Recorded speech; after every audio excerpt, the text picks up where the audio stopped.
ಮಾನ್ಯ ಮುಖ್ಯಮಂತ್ರಿಗಳೇ, ಕರ್ನಾಟಕ ರಾಜ್ಯದ ನ್ಯಾಯಾಂಗ ವ್ಯವಸ್ಥೆಗೆ ತಮ್ಮ ಸಹಕಾರವನ್ನು ನೀಡುತ್ತಿರುವುದು ಶ್ಲಾಘನೀಯ.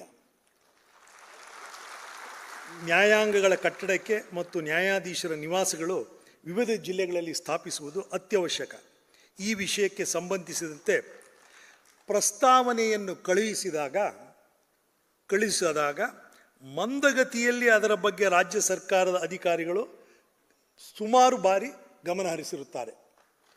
ನಾವು ಈಗಾಗಲೇ ಹೇಳಿರುವಂತೆ ವರ್ಷಂಪ್ರತಿ ವ್ಯಾಜ್ಯಗಳು ದಾಖಲಾಗುತ್ತಿರುವುದು ಹೆಚ್ಚಾಗುತ್ತಿದೆ.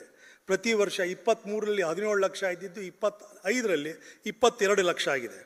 ಹೊಸ ಕಾನೂನುಗಳು ಮಂಡನೆ ಆಗುತ್ತಿದೆ ಮತ್ತು ಆ ಕಾನೂನು ಅಡಿಯಲ್ಲಿ ನ್ಯಾಯ ವಿತರಣೆ ಮಾಡಬೇಕಾಗುತ್ತದೆ.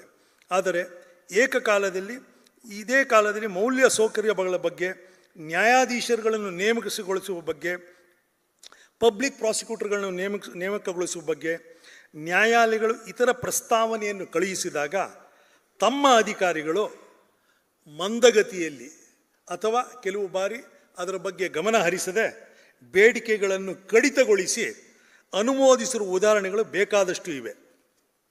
ಕಳೆದ 2 ವರ್ಷಗಳಲ್ಲಿ ಬೆಂಗಳೂರು, ಕಲಬುರಗಿ ಹಾಗೂ ಧಾರವಾಡ ಉಚ್ಚ ನ್ಯಾಯಾಲಯಗಳ 666 ಹುದ್ದೆಗಳನ್ನು ಅನುಮೋದನೆಗಾಗಿ ಕೇಳಿದ ಮೇರೆಗೆ ತಮ್ಮ ಅಧಿಕಾರಿಗಳು 238 ಹುದ್ದೆಗಳನ್ನು ಮಾತ್ರ ಅನುಮೋದಿಸಿರುತ್ತಾರೆ. ಇದೇ ರೀತಿಯಾಗಿ ಜಿಲ್ಲಾ ನ್ಯಾಯಾಲಯಗಳಿಗೆ 680 ಹುದ್ದೆಗಳ ಅವಶ್ಯಕತೆ ಪ್ರಸ್ತಾವನೆಯನ್ನು ಮಂಡಿಸಿದಾಗ ಕೇವಲ 400 ಹುದ್ದೆಗಳನ್ನು ಅನುಮೋದಿಸಿರುತ್ತಾರೆ.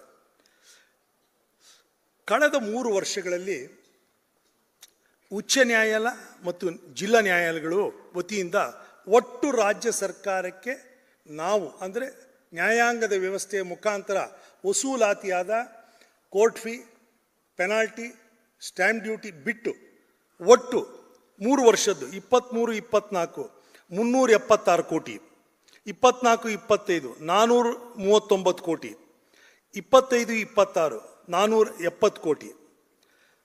ಸಿಬ್ಬಂದಿ ವರ್ಗಕ್ಕೆ ಸಂಬಳ ಅಲ್ಲದೆ ಬೇರೆ ಖರ್ಚಿನ ವೆಚ್ಚ ಸರ್ಕಾರವು ಕೊಟ್ಟಿರುವುದು 1,03 ಲಕ್ಷ, 40 ಲಕ್ಷ, 137 ಲಕ್ಷ, 141 ಲಕ್ಷ.